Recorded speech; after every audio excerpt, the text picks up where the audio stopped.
Bom, gente, bacana demais. Agora a gente já deu uma passada nos conceitos básicos, vocês sabem mais ou menos quais são os ativos financeiros, mas é muito importante a gente dar uma recapitulada, né? Vamos lá. Então a gente falou ali a princípio, né, de 6 ativos financeiros, né? Cash, bonds, né, que são os títulos de renda fixa, ações, propriedades, commodities e colecionáveis. Estão lembrados desses 6? Pois é. Então está dividido aqui, né? Esses 3 aqui a gente não vai falar muito, não é o nosso foco, né? Os colecionáveis, os selos, carros antigos, vinhos, commodities, né? Agrícolas, minerais, metais preciosos, também a gente não vai focar nisso aqui, propriedade também não. O nosso foco são os ativos correlacionados, que são os ativos financeiros, né? A gente vai ter um foco principal nesses aqui e tem que entender como é que esses caras funcionam, né? Então, antes da gente partir para o próximo módulo, eu queria aqui dar uma aprofundada rapidamente para vocês terem um conceito um pouquinho melhor de como funciona, né, o cash, a renda fixa através dos títulos de dívida, que são os bonds, e as ações. Vamos lá? Então vamos lá. Vamos dar uma aprofundada no primeiro ativo financeiro, que é o cash. Cash. Ah, Daniel, tem um fundo de cash que eu já vi, o pessoal paga 0,5% ao ano, rendeu 0,75% ao ano. Realmente são fundos bem mais seguros, né, quando se investe em cash. São fundos geralmente de alta liquidez, curto prazo. Então, assim, é só para você não deixar o seu dinheiro parado, como a gente viu lá atrás. Vou te ensinar aqui mais ou menos como é que funciona o mecanismo para os gestores de fundo de cash, como é que eles ganham dinheiro. Então, olha um exemplo simples aqui. Vamos considerar que temos 3 bancos aqui, tá? 2 bancos grandes e um banco um pouquinho menor aqui, tá? Banco 1, banco 2 e o banco 3, um banco um pouquinho menor. Vamos dar uma simplificada, tá, gente? Isso aqui é para vocês terem ideia como é que funciona. Vamos dizer que as taxas de juros do banco 1 são o seguinte, é 1% ao ano e 1,5% ao ano. Por quê? Tem 2 taxas de juros diferentes. Uma é se você quiser pegar dinheiro emprestado com o banco, ele te cobra mais. Outra é se você quiser emprestar o dinheiro para o banco, né? Ele te paga menos. E assim ele faz dinheiro, né? O banco 2, vamos dizer que é a mesma coisa. Ele cobra 1% ao ano, né? E se você pegar dinheiro emprestado, ele vai te cobrar 1,5% ao ano. Bacana? Então os 2 bancos operam com ali mais ou menos a mesma taxa de juros anual. Agora, nesse dado momento no tempo aqui, o banco 3, que é um banco menor, ele tem um pouco menos de liquidez, está precisando de dinheiro, é um banco um pouquinho mais arriscado, né? Ele está pagando, vamos dizer, 2% ao ano, né, se alguém emprestar dinheiro para ele, e se quiser pegar dinheiro emprestado com ele, ele cobra 2,5%. Poxa, aí o gestor de cash olha assim, peraí, os bancos maiores estão cobrando, se eu pegar dinheiro emprestado com eles, eles vão me cobrar 1,5% ao ano. Agora eu posso emprestar para o banco 3 a 2% ao ano. Então é isso que eles fazem. Eles enxergam oportunidades de curto prazo no mercado, né? Ah, peraí, eu vou pegar esse 1,5 dinheiro a 1,5 aqui, vou emprestar para esse banco 3 a 2% e vou ganhar um spread, que é a diferença dessa taxa de juros, que é 0,5% ao ano. Essas operações, tá, gente, só para vocês terem uma ideia, são operações geralmente de muito curto prazo, né? São operações de dias, semanas, algumas vezes de meses, mas geralmente são prazos realmente mais curtos. E essa é a habilidade aqui do gestor de fundo de cash para ele fazer dinheiro, né, no curto prazo no sistema interbancário. Por isso que você coloca aí na sua renda fixa, por exemplo, no Brasil, o fundo DI, né, depósito interbancário. Eles conseguem explorar essas diferenças de taxas de juros entre os bancos que existem no país. Tá legal? Agora que você está especialista em cash, vamos falar um pouquinho sobre os bonds. Você lembra o que é o bond? Títulos de dívida, tá? São instrumentos de dívida, títulos de dívida, tá? Podem ser dívidas públicas ou dívidas privadas, esses títulos. Você lembra também que naquele gráfico a gente deu uma olhada, ao longo do tempo o preço dos bonds pode subir e descer? As pessoas falam, pô, mas renda fixa eu achei que era fixo, né? Não mudava, só crescia, não tinha variação. É aí que você se engana. A renda fixa, na verdade, ela tem 2 componentes. Tem o valor do título e o valor do cupom, né? Os juros que você ganha. Quando você contrata você compra esse bonde, esse título de renda, os juros vão ser fixos sim, até a maturidade, né? Vou dar um exemplo aqui para você, né? Você compra um título de dívida, vamos dizer, do banco X ou da empresa X, e é um título de 5 anos. Tá? É um bond aqui de 5 anos. E ele te paga 5% ao ano. Tá? Esse é o bond aqui, ó, que você comprou no mercado, a data X. Tá?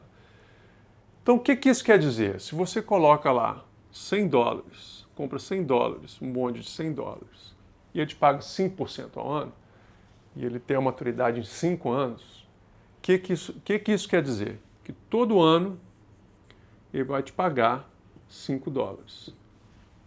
Tá? $5 todo ano, ao ano. E esses $100, depois no final de 5 anos, ele retorna para você. Né? Se você segurar o bonde e a empresa, o título de dívida, se a empresa também não falir, você retorna o título de dívida e esse dinheiro volta para você, que é o principal. Né? Os $100 a gente chama de principal e os $5 a gente chama de cupom. Tá legal? São esses dois conceitos muito importantes. Principal, cupom e duração do bonde, que é a maturidade. Então, por que esse bonde também varia? Né? O cupom ele não vai variar. Ele só varia, tá, gente, se a empresa abrir falência. Se o governo, você pode comprar um título de governo e o governo abrir falência, abrir moratória. Se isso acontecer, você pode perder o seu bonde, você para de receber os juros e o valor do seu bonde pode ir a zero. Isso pode acontecer sim. Então não é completamente seguro, não. No mundo financeiro a gente fala que o único ativo que é risco zero, né? Claro que não existe risco zero, mas chamar de risco zero é o título da dívida americana, porque foi o único país no mundo até então, né, que não abriu moratória, ou seja, nunca deixou de pagar os seus credores. Então vamos lá. 5 anos, você recebe $5 no primeiro ano, $5 no segundo ano e assim por diante. Né? Se você ficar os 5 anos com bonde, você vai receber 5 anos, $5 por ano, $25 no final de 5 anos. E se você segurar o título até lá, você também recebe de volta os seus $100. Né? Então, no total, você recebeu aqui $125. Né? Quer dizer, $25 sobre os 5 que você aplicou. Um bom negócio? Bacana, dependendo do seu perfil de risco, é um bom negócio, é uma maneira de ter uma parte do seu patrimônio atrelada a uma renda fixa. Né? Não é completamente sem risco, volto a falar. Né? Outra coisa importante que a gente tem que prestar atenção, gente, a gente não pode esquecer. Né? Pô, mas é a renda fixa? Não varia. Varia sim. Vou dar um exemplo aqui para você. Vamos dizer, né? Você comprou no ano X esse título de dívida, estava te pagando 5% ao ano. Só que o título do governo estava naquela época pagando, vamos dizer, 3% ao ano, porque a inflação estava baixa, né? Vou dar um exemplo no Brasil, a Selic não precisava subir porque estava a inflação sob controle, tudo bem, 3%. Um título de 5% é um bom negócio, você está ganhando mais do que se você comprasse um título do governo, que ia te pagar 3% na Selic. Vamos dizer que depois de 1 ou 2 anos, a inflação sobe muito e o governo começa a aumentar a taxa de juros e começa a oferecer títulos para o mercado, não mais a 3%. Começa a oferecer títulos para o mercado a 7%. Né? Que, poxa, espera aí, eu comprei meu bonde a $100 pagando 5%, mas agora no mercado existem títulos que se eu entregar $100, o governo me paga 7%. Espera aí. O governo, em teoria, gente, ele tem um risco menor do que as empresas do país de quebrar. Isso é a percepção geral do mercado. Né?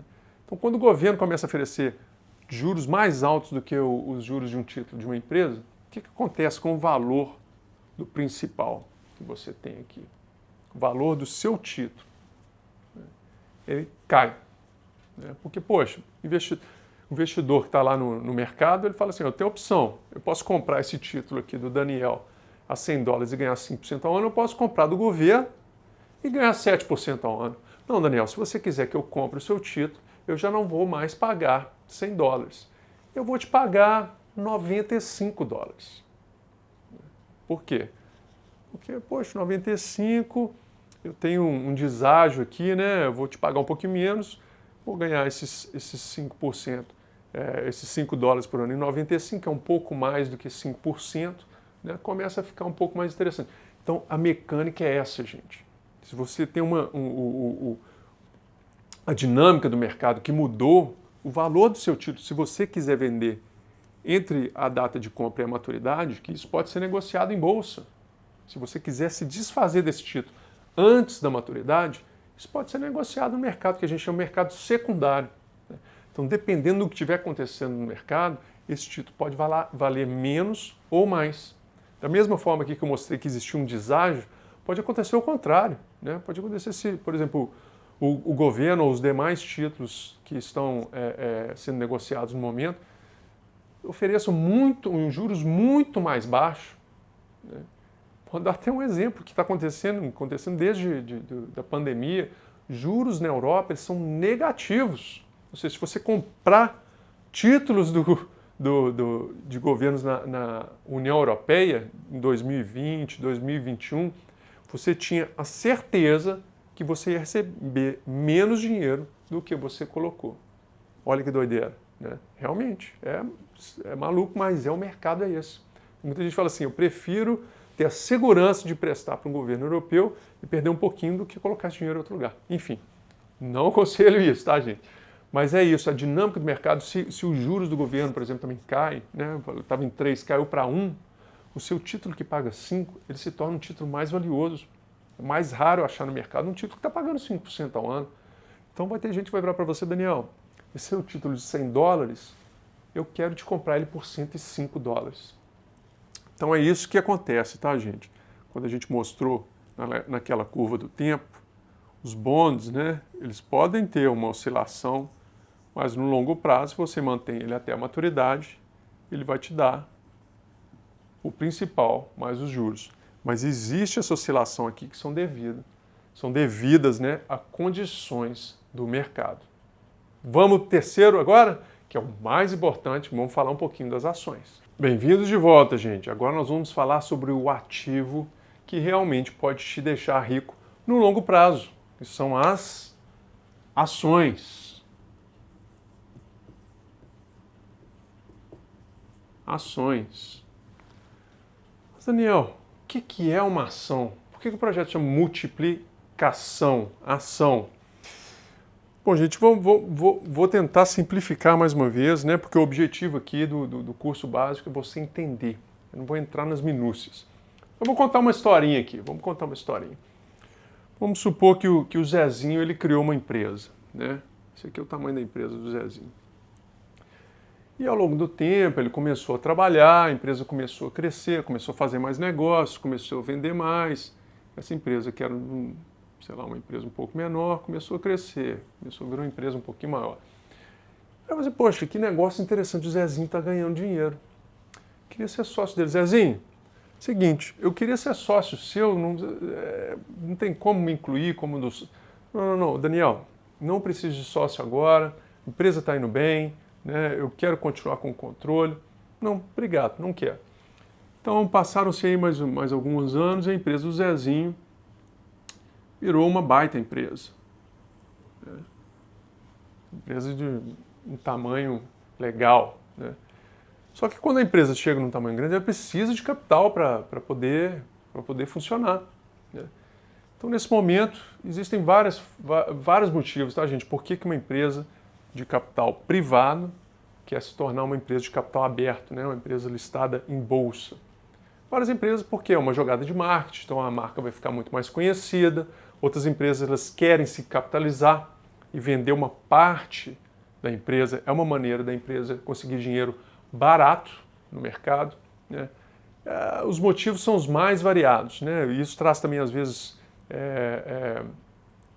mais confiança na empresa, porque para a empresa se tornar uma empresa de capital aberto, ela tem que passar por uma série ali de obstáculos, né? Que ela tem que atingir níveis de governança, princípios de contabilidade, de como ela presta as contas. Então, isso dá mais credibilidade para a empresa, então ela consegue começar a fornecer para grupos maiores, enfim, existem infinitas razões. Mas vamos dizer que o Zezinho chegou num ponto e ele decidiu abrir o capital da empresa. O que o Zezinho vai fazer quando ele vai abrir o capital da empresa? Então vamos dizer que, vamos dividir essa empresa aqui em 10, né? 1, 2, 3, 4, 5, beleza. Divide de novo cada pedacinho aqui no meio. A gente tem 10 fatias nessa pizza aqui. Aí o Zezinho fala assim, não, eu vou abrir o capital da minha empresa e quero vender 10% do valor da minha empresa, né? Então eu vou vender essa fatia aqui, ó. Esse é o capital que eu vou abrir em bolsa. O que isso quer dizer? Só para simplificar, vamos dizer que seja uma ação. Claro que não é, tá, gente? Quando as empresas abrem capital, são milhares, ou quiçá milhões de ações que elas disponibilizam para o mercado. Vamos dizer que o Zezinho quer abrir ali, quer vender uma ação e ele vai manter as outras 9, né, na empresa. Como é que a gente avalia isso, né? Vamos dizer que chegou nesse ponto, ele vai vender uma ação, a empresa está avaliada ali, o mercado avaliou ela em valor de mercado de 10 milhões, né, de dólares. Então, se a empresa vale 10 milhões, eu vou vender um décimo, né, uma das 10 ações, essa ação ela vai ter o valor de 1 milhão. 1 milhão de dólares. Então, gente, essas ações, essa ação, ela vai listada em bolsa. É o famoso IPO, né? Initial Public Offering, né? A oferta pública inicial de ações de uma empresa. É assim que funciona. Então, eu decidi vender 10% da minha empresa no mercado e aquelas ações vão ser negociadas em bolsa, né? Então, aí já vem um conceito interessante, tá, gente? Então, para vocês saberem, existem duas formas de enxergar a empresa aqui. Primeiro, esse aqui, ó, essa ação aqui que está sendo negociada em bolsa, esse 1 milhão aqui, é o que a gente chama de free float. Por que é free float? Está flutuando ali no mercado. Porque essa ação está sendo negociada em bolsa. Ou esses milhares de ações estão sendo negociadas em bolsa, né? Aquilo ali vende, compra, vende, compra, vende, compra. E existe então deixa eu escrever aqui, ó, free float. Vamos lá. Free float. E um outro conceito que é importante você saber o que significa, chama-se shares outstanding. Outstanding. Tá? Shares outstanding. Shares outstanding são o total de ações da empresa, né? Então, shares outstanding é essa pizza inteira aqui, ó, são as 10 fatias, né? Mas as que estão sendo negociadas são apenas a parte de uma fatia aqui, que é o free float. Tá legal? Então, assim, se uma ação ela é vendida por 1 milhão, ela está cotada em bolsa por 1 milhão e a empresa tem 10 ações, se você multiplica o valor de uma ação pelo total de ações, né, shares outstanding, né, o total de ações da empresa, que são 10, você tem o valor de mercado da empresa, né? Por isso o pessoal fala, qual que é o valor de mercado da empresa X? Ó, caiu a tampinha aqui. Então, em inglês, tá, gente? Marca aí, ó. Isso se chama market cap. Valor de mercado da empresa, é capitalização de mercado da empresa. Vocês estão entendendo como é que funciona aqui, mais ou menos? A empresa cresceu, abriu capital, uma parte das ações são negociadas em bolsa, as outras ações elas são do dono, são da tesouraria, são de outros sócios, né? Enfim, né? Não estão sendo negociadas todo dia em bolsa. Então, ó, free float é o que está sendo negociado em bolsa, shares outstanding é o total de ações da empresa, e o market cap é o valor de mercado da empresa, que a gente chega multiplicando o valor da ação pelo total de ações que existe naquela empresa. Ficou claro? Então, uma coisa interessantíssima. Mas, tudo bem, estou entendendo aqui. Agora, Zezinho, você não pode me impedir. Eu posso virar sócio da sua empresa. Se eu achar que a sua empresa é um grande negócio, eu vou abrir uma conta numa corretora e vou comprar a sua ação. Eu não preciso mais da sua autorização. Isso é que é a mágica da Bolsa de Valores, gente. Enquanto a empresa é de capital privado, né, você precisa da autorização dos sócios, né, dos donos da empresa para se tornar um sócio. Quando a empresa ela é listada em bolsa, é uma empresa de capital aberto, isso não mais precisa. Eu posso ir, qualquer pessoa que vê aquela empresa, enxerga aquela empresa e acha que é um bom negócio e quer se tornar um sócio, ela pode ir lá e comprar uma ação da empresa. Entenderam?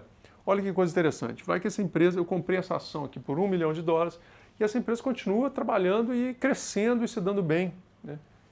Esse $1 milhão você acha que vai estar valendo mais ou menos? Ele vai crescer com o valor de mercado da empresa. Se a empresa fatura mais, se ela tem um lucro maior, ela vai ter um valor de mercado maior, que vai refletir no preço da ação. Na verdade, o preço da ação já vai ditar um valor de mercado maior para a empresa. Então, gente, a bolsa é como se fosse um leilão. É um leilão segunda a segunda, minuto a minuto, todos os dias úteis das semanas.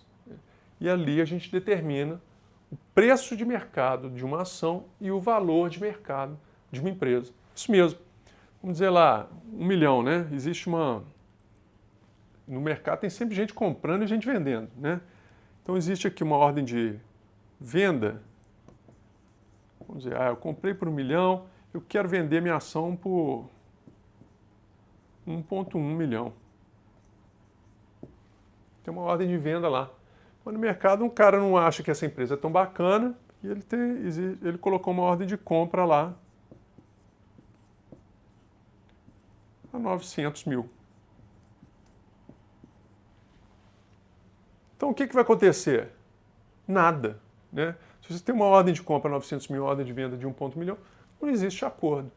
Mas se alguém chegar lá, um terceiro, falar, pô, peraí, estão vendendo a 1,1 milhão, eu acho que é um preço interessante. E vai lá e vai comprar essa ação de mim. Né? Comprou essa ação de mim, a ação que era minha passa para essa outra pessoa e o valor da ação não é mais 1 milhão, é 1,1 milhão. É o cara que estava na compra por 900 mil falou, ih, perdi o... Então, assim, essa dinâmica se repete. Né? Se as pessoas estão otimistas em relação à empresa, as ordens de venda vão subindo e as ordens de compra também vão subindo. E o valor da ação é o valor da última ordem executada no mercado, que isso dita o valor de mercado também da empresa. Vocês entenderam como isso é interessante, essa liquidez também do mercado é importante? Por isso que o pessoal fala, essa ação é pouco líquida, tem poucas transações, então é difícil de eu vender, é difícil de comprar. Esse spread aqui, ó, quando você não tem liquidez, essa diferença entre compra e venda, pode ser muito grande, pode ser 3, 4, 5, 10%. Né? Quando são ações muito líquidas, com muito volume de compra e venda, esse spread é muito pequenininho. As ordens são, a diferença às vezes é de centavos entre uma ordem de compra e uma ordem de venda. É assim que funciona o mercado. É essa a dinâmica do mercado. E como vocês já sabem, né, os preços sobem e descem, principalmente no curto prazo, com muita volatilidade. Né? Você nunca sabe o que vai acontecer amanhã. Agora, geralmente, se essas empresas são empresas de qualidade, continuam crescendo e têm boas perspectivas, lá na frente você vai ter muito mais dinheiro do que você tem hoje. Entenderam, gente? Ó, então, empresa... Outra coisa que eu acho interessante, isso que a gente não pode esquecer. A gente fala, quando eu compro uma ação, o dinheiro vai para a empresa. Me dói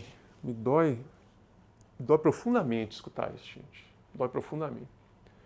O dinheiro só vai para a empresa no IPO, quando ela está abrindo o capital. Né? Depois que ela já abriu o capital, as ações estão sendo negociadas, comprei a ação, o dinheiro não vai para a empresa, o dinheiro vai para a pessoa que tinha a ação. Então tem gente... Me dói o coração. Eu vejo gente falando de, eu vou comprar ações dessa empresa porque eu quero apoiar essa empresa, eu quero dar dinheiro para essa empresa. Está se enganando, né? O dinheiro não vai para a empresa. O dinheiro vai para o outro acionista da empresa, que te vendeu a ação. Né? Só quando a empresa faz a oferta de ações que esse dinheiro vai para a empresa. Tá? E não existe somente uma oferta de ações, podem existir ofertas secundárias de ações também, mas isso é um outro caso. Tá? Mas só para vocês lembrarem, As ações são negociadas em você. Você vai na bolsa, uma empresa que já abriu capital e compra ações dela, esse dinheiro não vai para a empresa, gente. Esse dinheiro vai para a pessoa que está te vendendo a ação. Tá? Espero que tenha ficado bem claro como é que funciona o mercado de ações. E é essa mágica aqui, ó, principalmente em países desenvolvidos, de moeda forte, com empresas de altíssima qualidade, isso aqui é a maior fonte geradora de riqueza no longo prazo. Vamos entender um pouquinho mais por quê em seguida. Até já! E aí, gostou do conteúdo? Então compartilha, deixa o seu like e o mais importante, siga o nosso canal para não perder nenhuma aula desse módulo. Nas próximas semanas, toda segunda e quarta-feira, tem conteúdo novo por aqui. Te vejo em breve.